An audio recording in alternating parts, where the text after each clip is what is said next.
Hi YouTube, my name is Karen. I'm a comic convention crafter and vendor for my business So Endearing.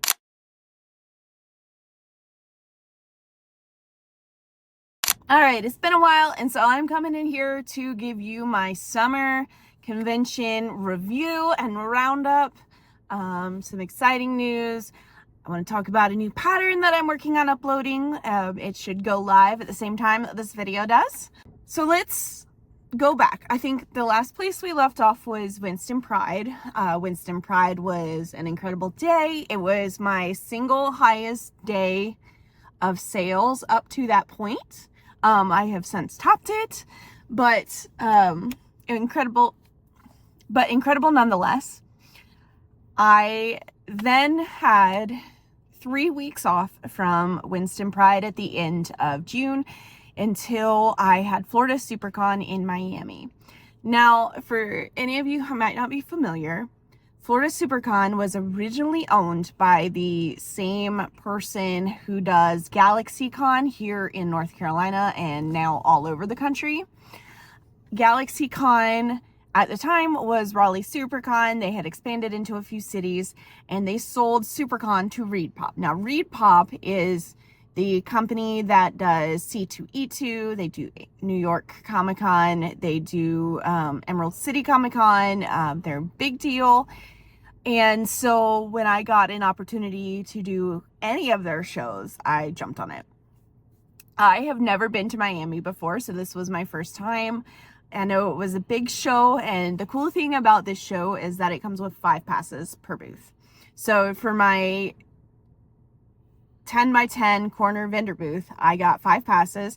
So I brought my significant other, I brought Fionn, who you've seen before. I also brought her husband, and that way we could all enjoy the con. The original plan was to kind of divvy up the driving so that I didn't have to drive the whole 14 hours by myself. That didn't work out, but we'll get back to that. And we made a 5-day trip of it, 6-day trip of it. And it was a great time. I broke my personal sales record for a show. Fionn brought some of her stuff. She also broke her record. And so collectively, we sold about $7,200 worth of stuff. Now, this show was very expensive to do. Of course, it's Miami. It's a really long drive. I had to take my trailer. We had to book a hotel to split the travel time.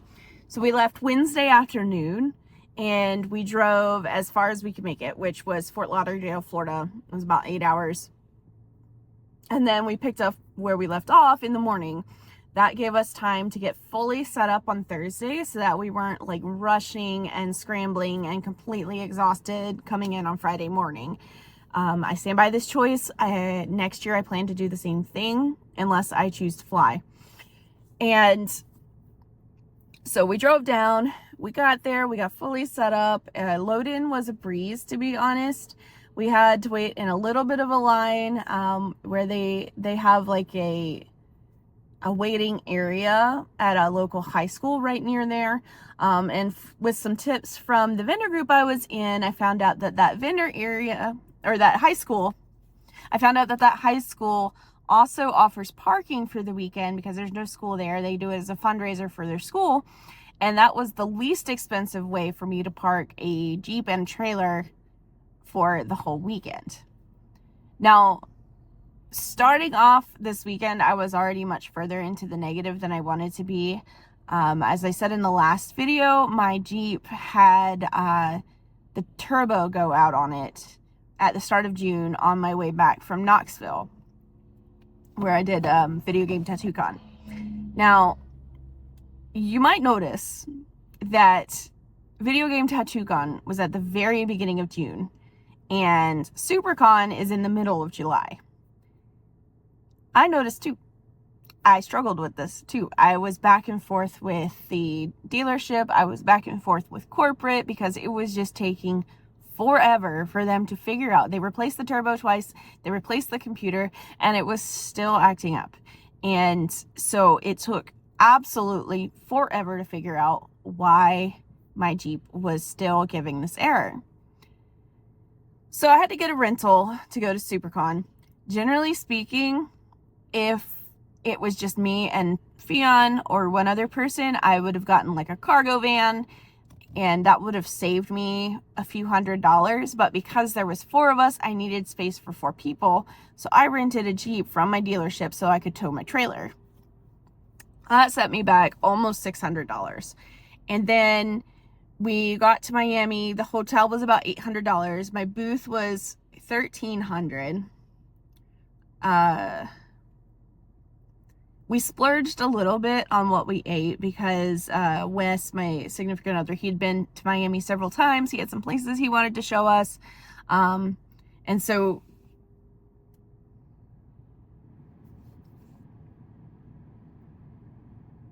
we spent a little bit more on food than we probably should have, but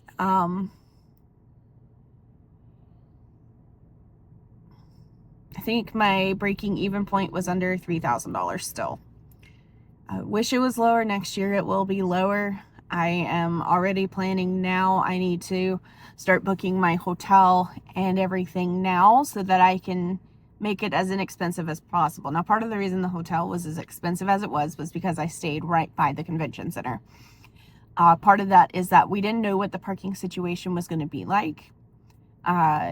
It was kind of hard to find information online about where parking was, how much it costs, because a lot of the hotels there in Miami Beach don't have parking, or they don't have parking for a Jeep Plus trailer. So next year, I know where I'm going to park. I know that I can stay on the other side of the bridge in Miami proper and probably save a good bit of money there and just pay to park my trailer overnight at the high school.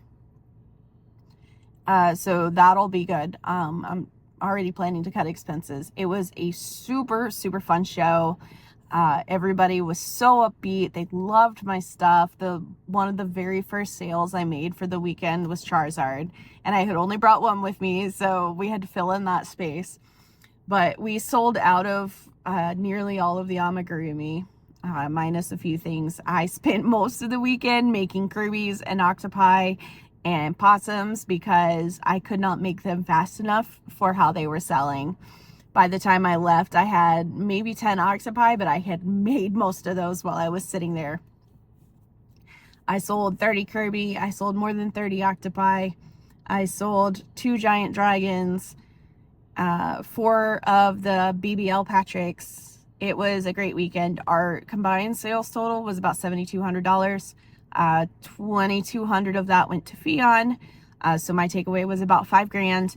I wish it was more. I made some mental notes for next year on things I'm going to bring more of, things I might bring less of. I've made some adjustments to my setup, which you'll see as we get to the end of August, to hopefully make better use of my space and to maximize the things that people were buying. Next, we had Otakon. Is this recording? You're gonna get a lot of Fionn's noses. Okay. You scraped the top, but it's okay. What? I said we scraped the top, but it's okay.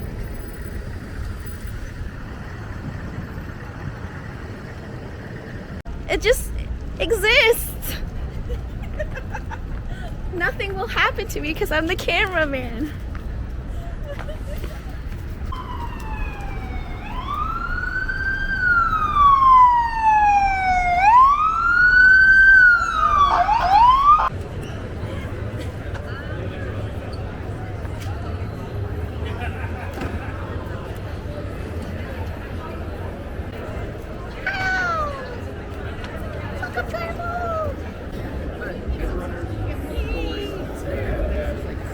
Behind the scenes of this amazing booth.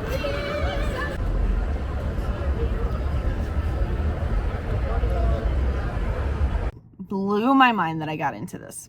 So I had about 3 weeks from Supercon to Otakon to restock. Of course, I had done a huge earring restock before Supercon, fully intending for it to make it through the end of summer, which it did. I made insane amounts of my most popular earrings. I will need to make some more here in the next month or two, but for now I'm doing pretty good in that regard. But so Otakon, I had 3 weeks to prepare. Again, I had to rent another vehicle, but it was just me and Fionn going to this one. So I got a cargo van from Enterprise. It was $350-ish. And so we were able to get on the road Thursday. We got up there, we loaded in. If you've never done Otakon before, at the DC Convention Center, they have union dock workers. And a lot of people were moaning and griping, but a lot of what it came down to was just the paperwork that we get sent is not very clear. And it's hard to make sense of it all if you've not been there before. So when you get to the loading dock at the DC Convention Center, it's easier if you've pre-registered, which I did. And you basically, they double check what kind of vehicle you have compared to what you registered for. And then they charge you a dock fee. That dock fee covers you for load in, and it also covers you for load out. So I was in a Sprinter van, which was way more than I needed, but there wasn't anything smaller that was still big enough. So I paid $250. They brought us pallets as soon as we got parked. We loaded everything that we had in the Sprinter van onto these 2 pallets, and then they brought them to our booth space for us, which quite honestly was fantastic. It was probably the easiest setup and breakdown that I have ever done because we didn't have to do most of the heavy lifting. And then it was the same story at the end of the show. Once we found a pallet, which was a huge pain, we found out we didn't even need it because we had a small enough amount of stuff that they could put it on their little flatbed carts, which is a whole other thing. But Otakon was very organized at loadout. I think this is one of the things that they did right, unlike other shows where they just kind of take it on the honor system and let you go to the dock when you're ready. They physically had staff walk to your booth, lay eyes on the fact that you were fully packed up, and then they give you a ticket that you provide to the union workers, who then give you your pass to get onto the dock. So once I got everything packed, got my dock pass, I went out to the van, brought it back in, waited in a bit of a line, but it was under an hour. And we weren't even close to the first people in line because it took us forever to find a pallet. And so I waited less than an hour in line inside the convention center. They managed the line so well, I don't think it ever really spilled out into the street. At least it hadn't during the times that we were still there. And then once I got a parking spot, I let Fionn know. And I let some of the dock workers know, and they went out with their flatbed. They loaded everything up. She brought our personal stuff out to the van, and they brought the rest. And we didn't even have to pick it up and move it into the van ourselves. Like, I half expected them to dump it like just at the foot of the van. But no, they loaded it up into the van, and we just stacked everything up, and we were on our way. It was so quick, so easy. Quite honestly, I can't complain about it. I know that people try and cut costs everywhere, but that one particular cost, I'm not mad about. I feel like I really got my value from it. Now, the show itself. Okay, so here's the thing with DC. DC is hella expensive. Everybody knows this. It's DC. But my hotel, I got a pretty good rate on. We were there for 3 nights. It was like $400 for the 3 nights. It was less than a mile's walk from the convention center to our hotel room. And right around the corner from our hotel was a whole strip of restaurants. So we were good on food. It was a pleasant walk to and from. Thankfully, the weather cooperated. It wasn't too unbearably hot. And plus, we were going in pretty early and leaving pretty late. So we missed the worst of the heat. Parking. When you have a Sprinter van in downtown When you have a Sprinter van in downtown DC is next to impossible. There is one lot that I could find. We spent over an hour looking, trying to not spend $300 to park a van. But that's what we ended up having to do. We parked in the city run lot that was like 2 blocks from the convention center. It was $70 freaking dollars a day. So all in all, it cost me almost $300 to park the van that I had to rent because I couldn't bring my own car. Well, with my own car, I would have had the trailer anyways, so I still would have ended up in that lot. But next time I know, and I will be better prepared for next year. Then once the show got started, my phone was working okay at first, and then signal just went gone, like nothing. I couldn't even use Square on my phone. It would not load. Fion had tried it. It would not load. And I had thus far avoided buying myself a hotspot because I hadn't needed it. Even in Richmond, I could get enough of a signal to run cards and make it work. But finally, I gave in. I got the Solace Light after this, but I didn't have it there. And this is why I bought it. So when my card machine went down, wouldn't go, I was like, okay, well, I guess I'm going to have to buy Wi-Fi. Wi-Fi for one device was like $250, $275 for the weekend. Okay.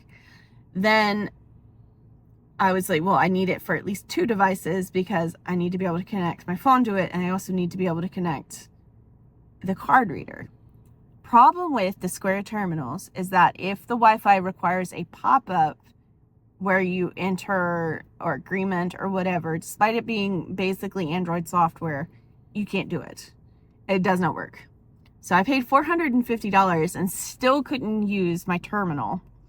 So I gave the other code to Fion on her phone, and we were able to run cards and do tap to pay through our phones. Thankfully, that technology has gotten a lot better, and most cards have tap. The few instances where a card didn't have tap, we were able to manually enter the card into our phones, though, of course, that's not ideal. It's better to do tap because it's more secure. However, you know, it is what it is. So now I'm out $350 to rent a van. I'm out $300 for parking that I wasn't prepared for. I was expecting like $100, $150 tops. And then I'm out $450 for Wi-Fi. $450 to connect 2 cell phones for the weekend. It is highway robbery. First thing I did when I got home was I bought a Solace Light. You pay as you go. And from what I understand, it worked just fine in the convention center because it can switch to whatever carrier gets the best signal at that time.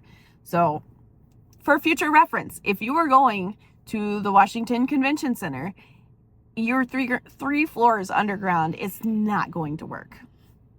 Just so you know. And overall, Otakon was underwhelming. I've seen quite a few people reiterate the same thing on YouTube and also in person. It was not what I expected of Otakon. Everybody's, oh, it's such a big show, but I mean, I also know that this year has been kind of down across the board. So I had never been to Otakon before. I didn't know how the customers behave. I didn't know where they went in the con. I didn't know what the flow was going to be like. I had signed up for an exhibitor booth because that's generally where I felt I fit in better. I'm trying to scale back for a lot of these bigger, more expensive shows because I'm trying to lower my costs and also kind of fine tune what I'm bringing instead of just bringing more, because more is not always better, as I'm learning. But sales fell far below what I was hoping for at Otakon. I was prepared for like a 5-figure weekend, and I didn't even come close. So it is what it is.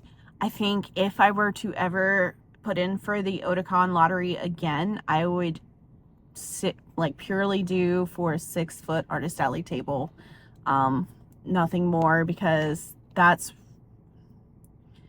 it's too expensive.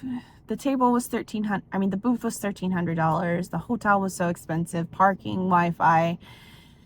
After factoring in the stuff that Fionn sold and all of my expenses, my net takeaway from this show was $600, which is one of the worst shows I've done in a while. And unfortunately, I can't operate with such small margins. It's, 4 days of my time just to sell my stuff, and then on top of that, all of the time it took to make everything.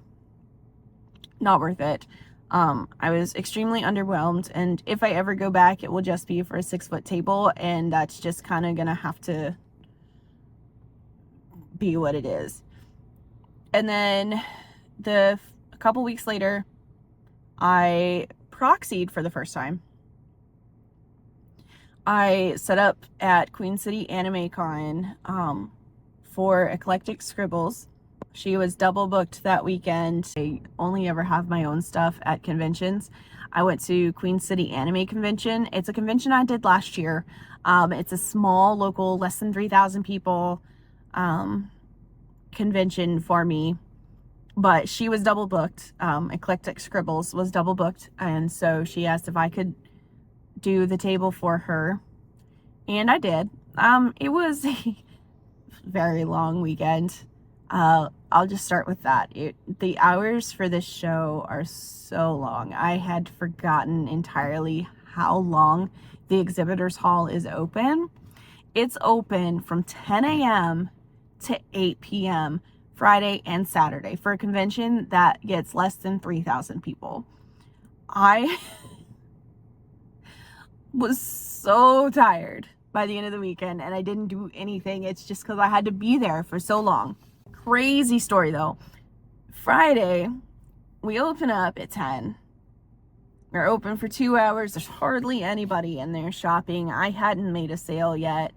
12:15 we hear, or no, 12 o'clock we hear the artist alley or the exhibitor hall is closing in 15 minutes.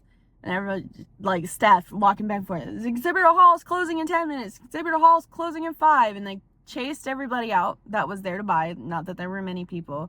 And they called all the vendors to sit in the room. They said, hey, by the way, the fire marshal said we're in violation of all of the safety protocols for this vendor hall.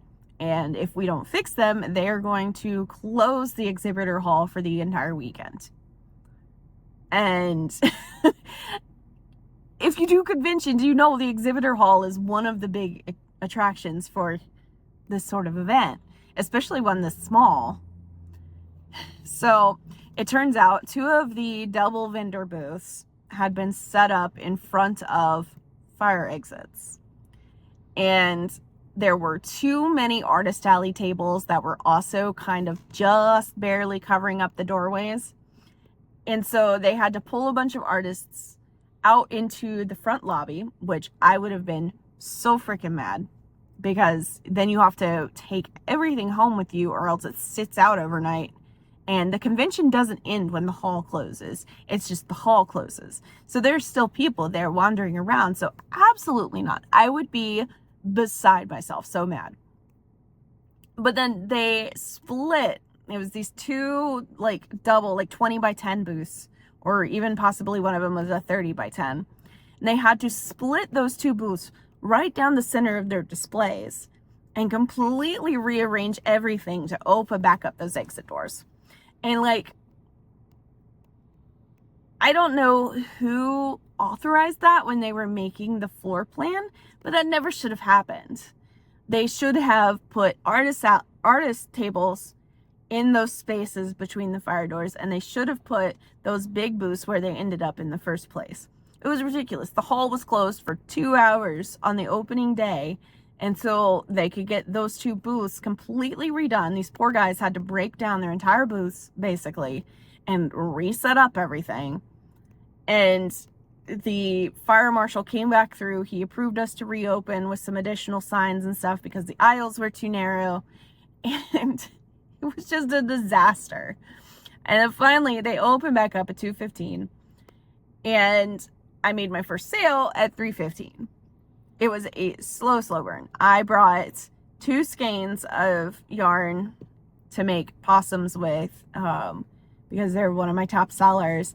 And I spent the whole time just working on them. And by Saturday morning, I was out of yarn.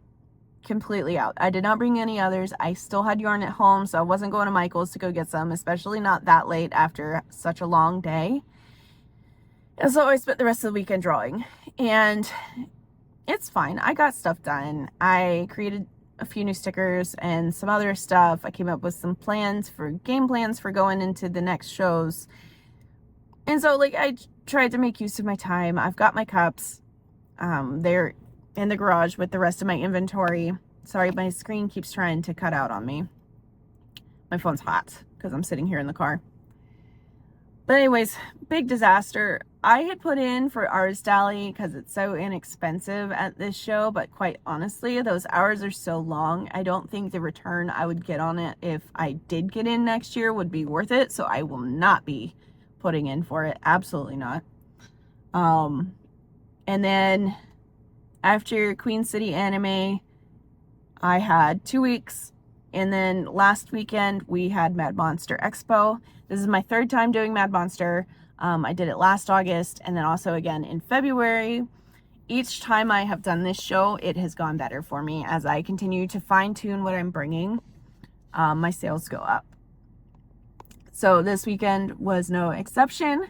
I had a great show. I was a little understocked on my small plushies because I was kind of just giving myself a little bit of a break. I spent a lot of the time leading up to this show working on art and other things, planning for more new earrings, turning some of my stickers into earrings. And so I just took what I got around to making.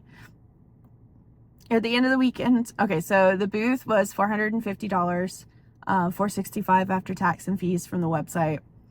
And my hotel, I stayed on site at the Embassy Suites where Mad Monster happens. Back in February, my sister stayed a couple blocks away, but I've determined that closer is better. And so I decided to go ahead and give this one a shot. I'm so glad I did. The hotel was $320 for the weekend, which is not terrible considering that I got a full suite, because it was the Embassy Suites. It made sense after the fact. I had included breakfast, and they have a reception every single day from 5 to 6:30 where you can get drinks and cocktails for they say for free, but it's included in your home rates. That weekend, I nearly sold out of all of my small plushies. I had a few like medium-sized ones that didn't sell, and Mimikyu didn't sell, but I sold 2 Charizards. I sold nearly all of my octopi and possums and my new killer plushies. I sold a ton of stickers, a ton of earrings. I ended up doing about $3,100 in sales, which is the most I've ever done for this show.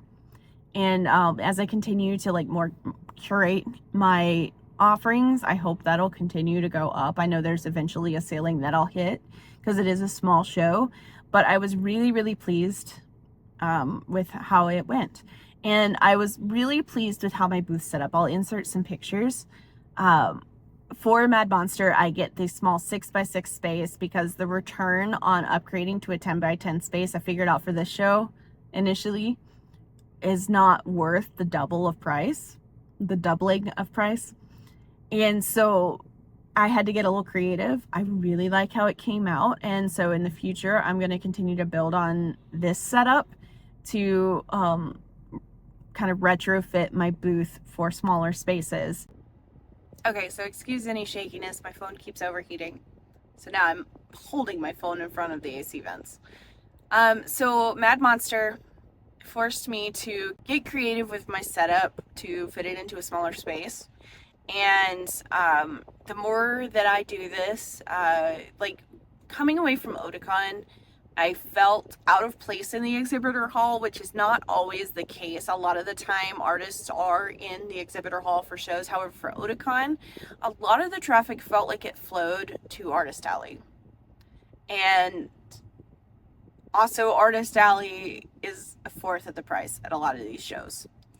So I really liked how everything came out. I'm working on going up to help compensate for the lack of outward space, and I think that's going well. I'm going to continue to build on that and start looking at more Artist Alley applications instead of just exhibitor booths, to try and give me a little more flexibility in my budget, and also depending on the crowd, because some crowds are not looking for handmade in the exhibitor hall, and that's the thing I'm learning. But it's all a learning process, and every show I aim to do a little bit better than the last one. And Mad Monster was great. I had so much fun. Nice, chill, laid-back show like always. And quite honestly, so despite the fact that Mad Monster has fewer than 5,000 people that come to it, I think, versus Otakon, which said they had about 47,000 people this year, I did 60% of the sales that collectively Fiona and I did at Otakon. So that math ain't math, and I know there's less competition, but also it's such a different buying crowd. So that's something I have to keep in mind for next year. But I can say that this was a great note to end the summer on. I don't have another show until the end of September. So I've got a total of 4 weeks to make as much as possible, whether that's art or plush or anything else that I decide that I'm going to make this week. And then I've got Greensboro Pride, Anime Inc., Nightmare Weekend, Motown Con, all within a 4 weeks period. So that's going to be a lot. Hopefully my car continues to behave, because the setback of finally getting my car back. Oh, let's go back. Okay, so after Otakon, I finally got a call that they'd figured out what was wrong with my car and how to fix it. Or no, before Otakon, they thought what was wrong with my car. They had to order the parts, they were going to install it, and then they were going to let me know if that was the fix. So it wasn't going to be ready in time to go to DC. I knew that much. And the week after, I didn't hear anything for a while, so I finally reached out. It was fixed. It cost me $2,000. So all in all, for my car, I am out $4,000 in rental fees, and also in rental fees and the repair fees, which is awful. That eats up most of my profit from this summer, like my pure, like actual profit. And I'm really not happy about that, but I'm glad that I had that profit in order to get it fixed, I guess. Hopefully it holds up, and hopefully I have no more surprise car bills for the rest of the year. This is a 3-year-old car. I shouldn't be having this many issues with it. Honestly, I haven't had that many issues. It was just this one very, very, very expensive issue. And now it's back. I am out a lot of money, and I'm hoping for the best for the rest of the year. In positive news, I have a new pattern that I have worked on. I took him for the first time to Mad Monster, and he sold pretty much right away. I took 3 of them, and they all sold before Saturday afternoon. And it is a chibi Baphomet. For any of you who have seen my plushies in person, or you've bought from me, or you've seen my Instagram posts, I use size 7 jumbo yarn. And there are a lot of really cute Baphomet patterns. However, in the size 7 jumbo yarn, they were going to be enormous. I bought a really cute one only to find out that it was going to be as big as Giant Kirby. And not only did I not have the time to make another giant plushie at the moment, but I also don't have the space at a lot of these shows for that, especially the ones that I would want to bring Baphomet to, like Mad Monster and Nightmare Weekend. So I decided I was going to make my own. And I'll insert a picture here, or several pictures. He came out super cute. His head is giant, his body is tiny, his horns are huge. I am really proud of it. I am writing up the pattern tonight, and I will post it to Etsy at the same time that this video goes live. So, new pattern alert, surprise! If you made it this far, go ahead and go check him out on Etsy. He's super, super cute. And then, big news, I got into GalaxyCon Raleigh next year, which, if you know conventions in this area, GalaxyCon Raleigh is the biggest one in North Carolina. It has been sold out the last several years. The convention is actually being a part of the process of them doing renovations and expansions to the Raleigh Convention Center, because they're such a big part of that convention center, and they're the show that kind of puts it at capacity every single time. And so next year I get to go. I am in the main exhibitor hall, which I've been to GalaxyCon. I know the crowd, and I know what the crowd looks like and how they flow, and I think that will work really well for me, as long as I don't end up in a, well, honestly, there is no bad spots there. It's all packed. It's packed elbow to elbow all day long, all weekend. So we're really excited about that too. I'm really, in the next few months, going to be just focusing on building up my inventory as much as possible. I mean, I've got a couple of bigger shows. I've got Anime Inc. and I've got Nightmare Weekend. But after that, there's not a whole lot going on till next year.